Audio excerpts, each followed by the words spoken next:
Israel अपनी तरफ से जंग को खत्म करने का नाम नहीं ले रहा है।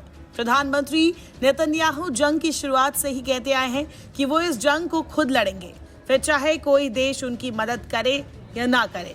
इस बीच खबर है कि इजराइल में एक और मोर्चे पर जंग के आसार बनते दिख रहे हैं। उत्तरी गाजा में हिजबुल्लाह के हमले बढ़ने के बाद कई हिस्सों को खाली करा लिया गया है। वहां के लोगों को दक्षिण इजराइल के होटलों में भेजा गया है। हिजबुल्लाह के बड़े हमले की आशंका को देखते हुए इजरायली लोगों ने अपने घरेलू बंकरों में भोजन, पानी और अन्य चीजें जमा करना शुरू कर दी है। इजराइल ने 3 जुलाई को दक्षिण लेबनान के टायरे शहर पर हमला किया। इसमें हिजबुल्लाह का एक कमांडर मोहम्मद निमाह नासिर मारा गया है। हिजबुल्लाह ने भी कमांडर की मौत की पुष्टि की है। इसके बाद लेबनानी क्षेत्र से इजराइल के उत्तरी हिस्से में रॉकेटों की बौछार कर दी गई। हालांकि जानमाल के नुकसान की कोई खबर नहीं आई है। इजरायली राष्ट्रीय बिजली ग्रिड के अधिकारी शॉल गोल्डस्टीन ने कहा है कि अगर उत्तर में युद्ध होता है तो हम बिजली का वादा नहीं कर सकते। उनके इस बयान के बाद इजराइल में जनरेटर की बिक्री भी बढ़ गई है। गाजा युद्ध के बाद इजराइल में जनरेटर आयात बढ़ गया है। ये पहले के 5% से बढ़कर अब 25% हो गया है और ज्यादातर आयात अमेरिका और ब्रिटेन से हो रहा है। इस हमले के बाद इजराइल के रक्षा मंत्री योव गैलेंट ने भी कहा है कि आईडीएफ हिजबुल्लाह के खिलाफ कोई भी कार्रवाई करने के लिए तैयार रहेगी। हालांकि प्राथमिकता बातचीत के जरिए समाधान निकालने की है। दूसरी तरफ खबर आ रही है कि इजराइल के प्रधानमंत्री बेंजामिन नेतन्याहू जल्द ही अमेरिका जाने वाले हैं। वो अमेरिकी राष्ट्रपति जो बाइडेन से मुलाकात करेंगे। माना जा रहा है कि इस मुलाकात के बाद जंग को लेकर कोई अंतिम फैसला लिया जा सकता है। 7 अक्टूबर 2023 को हमास हमले के बाद शुरू हुए इजराइल हमास युद्ध को अब करीब 9 महीने हो चुके हैं। हमास ने हमले के बाद 250 लोगों को बंधक बना लिया था।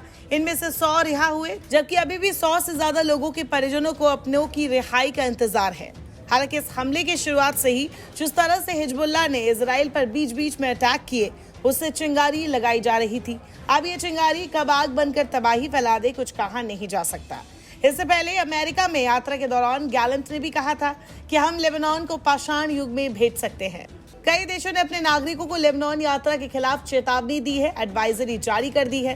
वहीं हिजबुल्लाह नेता हसन नसरल्लाह ने इजरायली एयरपोर्ट और साइप्रस पर हमले की धमकी दी थी।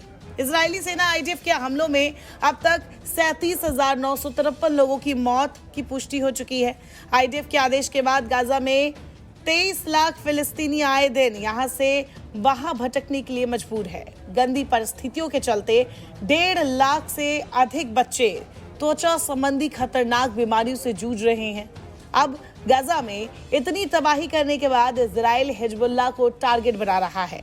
इजरायली अधिकारियों ने कहा है कि इजराइल के पास हिजबुल्लाह के साथ युद्ध के लिए पर्याप्त आक्रामक हथियार अब नहीं है, लेकिन उसे अमेरिका से और अधिक हथियार की आवश्यकता हो सकती है। शायद इसीलिए नेतन्याहू का अमेरिका दौरा इस वक्त हो रहा है।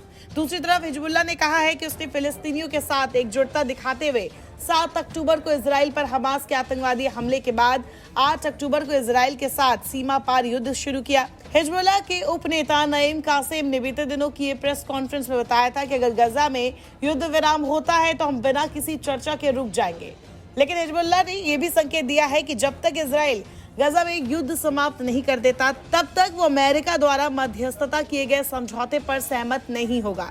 इजरायली सूत्रों ने यह भी बताया है कि हमास अंतर्राष्ट्रीय स्तर पर मध्यस्थता किए गए युद्ध विराम की शर्तों पर प्रतिबद्धता जताने में देरी कर रहा है, क्योंकि उसे पता है कि हिजबुल्लाह के साथ संभावित युद्ध इजराइल को काफी कमजोर कर देगा। नमस्कार, मैं हूं मानक गुप्ता। अगर आपको हमारा ये वीडियो पसंद आया हो तो इसे लाइक और शेयर जरूर करें और हाँ, हमें सब्सक्राइब और फॉलो करना ना भूलें ताकि आप देश और दुनिया की कोई खबर मिस ना करें। तो जुड़े रहिए हमारे साथ और देखते रहिए न्यूज़ 24।